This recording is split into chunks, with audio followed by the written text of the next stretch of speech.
Welcome to Emma's Faith Diaries. I was reading Ecclesiastes this morning, and there was a verse that stuck out with me in chapter 3, verse 4. A time to weep and a time to laugh, a time to mourn and a time to dance. And this is for those people that have a heavy heart. They're in mourning. I don't know whether there's been tragedy that's happened to your family. Now I'm not talking yesterday, I'm talking maybe, years ago. And I know when I say this, I think about two instances in particular. One would be I'm not even going to identify them. There's a lady and a man, and they lost their daughter. And they've lost their daughter many years now. And they go must be every week, like every Saturday, to the graveside all the time. And we're talking maybe even 20 years. And their hearts are so sore. They can't get over it. They can't seem to move on. And that's happened in our family too. We had quite a tragic circumstance. And you could hold on to that. And you're like Lot's wife and you're stuck. There's a time to mourn, but there's a time to laugh. Mourning has to come to an end. It has to. Now, we never forget our loved ones or anything that's happened, but we're having to stay in that moment. We have to live our lives. Yes, we can celebrate their life every year, but when it becomes a massive fanfare, and because of your grief and your mourning, and you're pulling, your friends, your family into that, and you're making a massive deal about it all the time, you're keeping people in perpetual mourning. You have to release and let go. God is saying here in Ecclesiastes, there is a time to mourn. Even the Israelites and the women, when their husbands had died, they would have mourned for a period and a season and a time.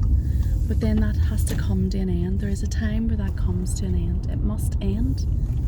Life has to keep going. You're not put on this earth to stay in that situation. God has so much more for you. And there has to come a time where the mourning stops. You have to release, let go, give it to God. Tell Him how it hurts you. Tell Him how devastating it is. Tell Him how it's affected you. He can take it.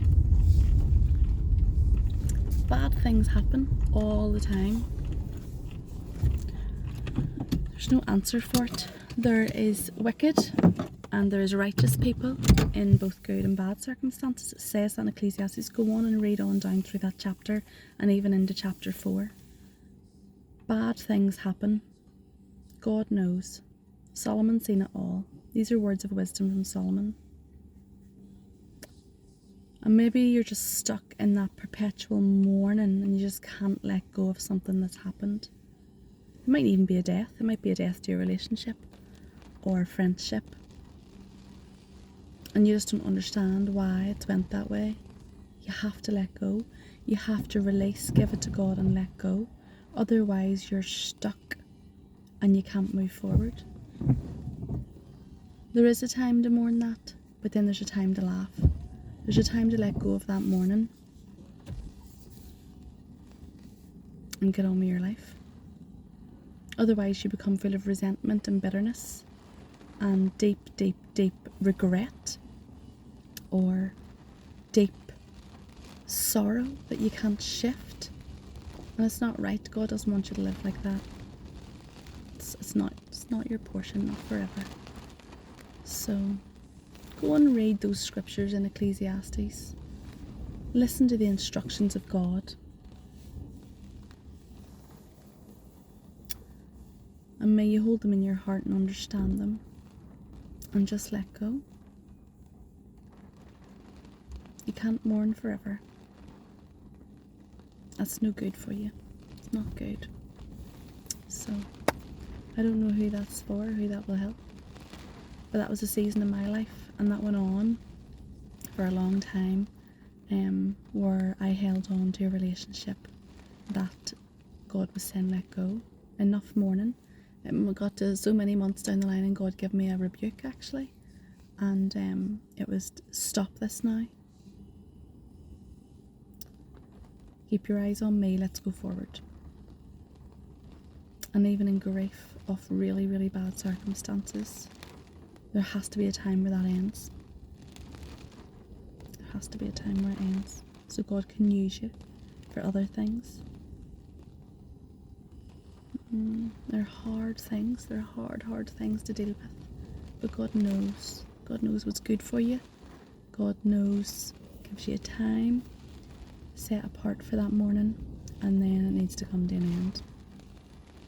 You have to let go and release it and move on with your life and not live in this perpetual cycle. That's just what it's like. It's like just constant round and round and round and round and round and round. It's not good.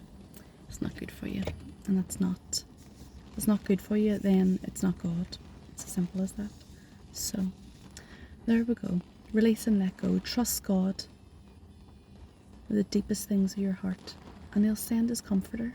I've been reading so much about the Holy Spirit and who He is and all His different gifts, and how He has many different skills, and you can even look at it like different faces.